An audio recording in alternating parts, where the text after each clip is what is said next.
I liked Yu-Gi-Oh! GX Tag Force Evolution. I thought it was a strong basis for a game and that if builded upon, something truly special could be created. I didn't go into Tag Force 2 with high expectations. After all, it's not like these games are big budget.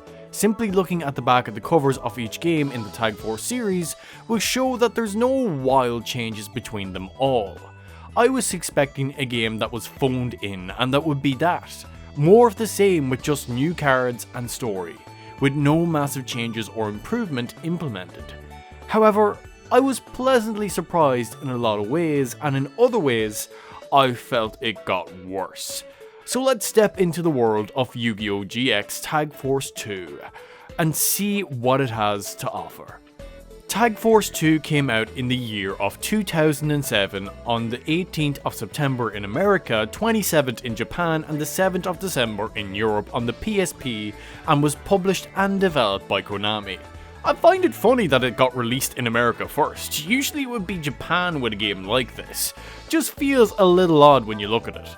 This game continues on from the narrative of the first Tag Force game, with your playable character being already established in Duel Academy. A school to teach kids how to play a card game. Is that a ridiculous idea for an educational facility? Probably, but it's cool, so who gives a flying fuck? At this point in the anime, I've only caught a handful of episodes, so I can't really tell if it follows the plot of the animated series. But from experiencing the stories of Alexis, Jaden, and Jesse, I would safely assume that all these characters are standalone when it comes to experiencing their narrative. Jaden's being my favourite, as it's just him reminiscing about his favourite duels and why he loves the card game so much.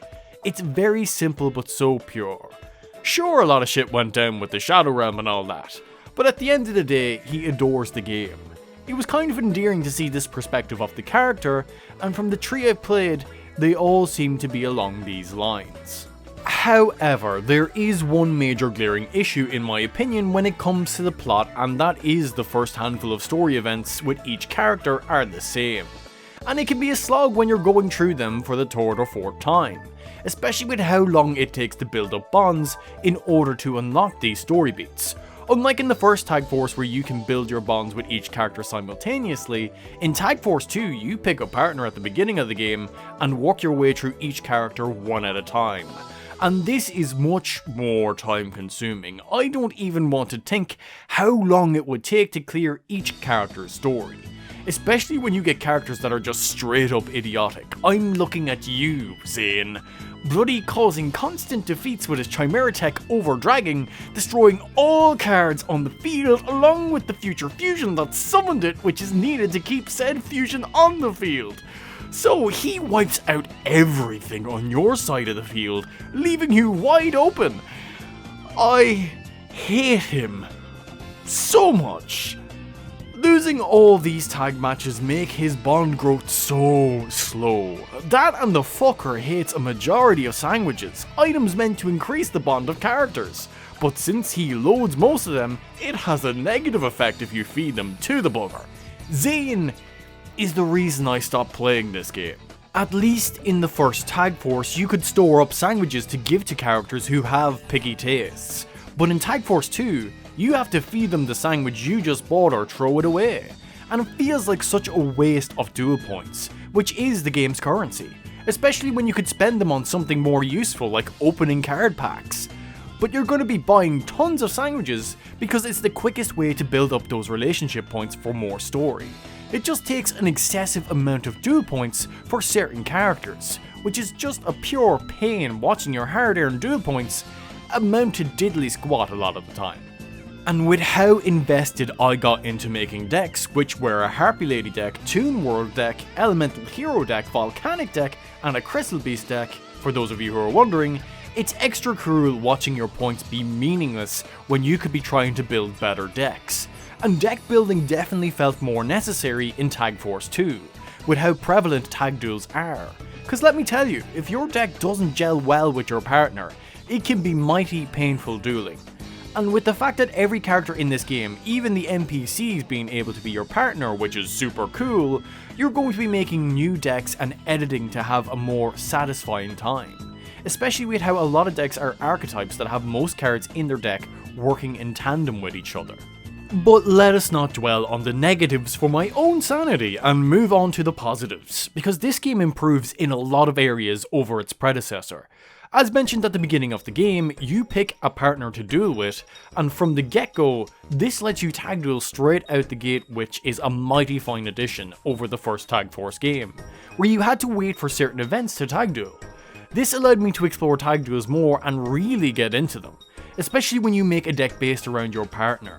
That really gets the flow of things going, and has been some of the most satisfying dueling I've ever done in a Yu-Gi-Oh video game. There's a lot of brand new additions to Tag Force 2, with minigames being one which were oddly fun to play. There's like a snake minigame that is kinda hard to complete and took up a whole night for me just trying to finish.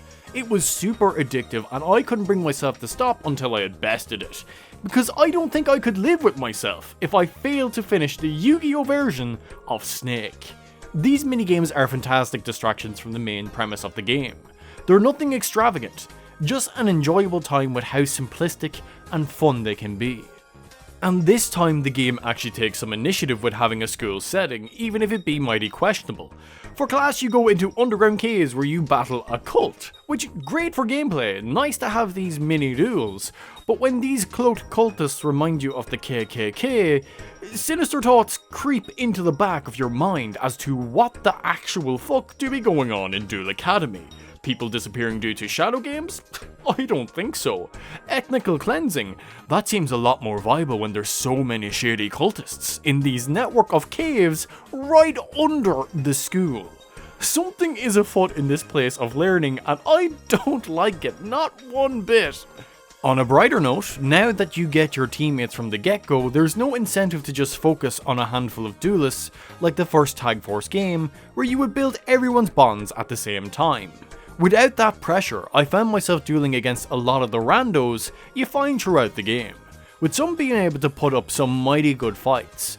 Also helped there's a speed up option now in Tag Force 2, which really helps with the pacing of duels, as it's very slow without it. Graphically the game hasn't changed at all over the first, just more character models for students and monster cards. I still think it's such a missed opportunity to not have voice acting in the game, as I really do adore the over-the-top animations you witness throughout duels. But without voice it lacks that oomph that's needed to really sell it and can just come off as uncanny as you see their mouths move but no sound to follow. And who wouldn't want to hear the Ernie Schwarzenegger Crystal Beast Mammoth? Hasta la vista, baby! I'll be back! At least the sound effects that are there sound like they come straight from the anime. That's something. The music yet again just didn't click with me. It's there, it does its job, but just not very memorable. And often just turned on my own music to duel with, exactly like how I did with the first Tag Force game. One thing I do have to mention and drive home is just how much better it is to play a Tag Force game on the go. It fits so much better with the shorter burst of gameplay. You don't need to have a big session with the game. A duel here, a duel there, it fits the loop better. Because I'm not sure about you fine people, but when I sit down to play a game on a home console, it's well over an hour I'd play for, as I don't feel there's much of a point otherwise. But with the PSP, could play 15 minutes now and again throughout a day, and feel more satisfied. I feel it works well with the gameplay loop too, as digging into a duel for an hour or two can be taxing. As much as I love Yu-Gi-Oh!, fighting NPCs can be just exhausting after a handful of duels. But yeah, Tag Force 2 benefits from being on a handheld console in my opinion. Tag Force 2 does improve in a lot of places, however I don't think it's better than the first game due to its pacing issues with the Bond events. It just takes way too long and just drags out, especially with how big the cast is. I put about 30 hours into this game and only have 3 character stories beat. It's been bloated well beyond belief. I thought the first Tag Force dragged its feet, but 2 brings it to the fucking extreme. There could have been an easy fix to this. That being after your first run with a teammate, your duel partners after that start at the halfway point and get into the unique story beats, rather than start at the beginning and work your way through events you've already done. It's frustrating that this is the issue, as I'd love to play through with more characters, but it needs more speed to the building of bonds and chopping off some of that regurgitated fat and sending it into the Shadow Realm, never to be seen again. And if this issue of pacing in the game is fixed in the third Tag Force, then you could have a really good fucking game on your hands. Because the rest of the game is pretty solid to great in my opinion. It just has this one huge glaring flaw.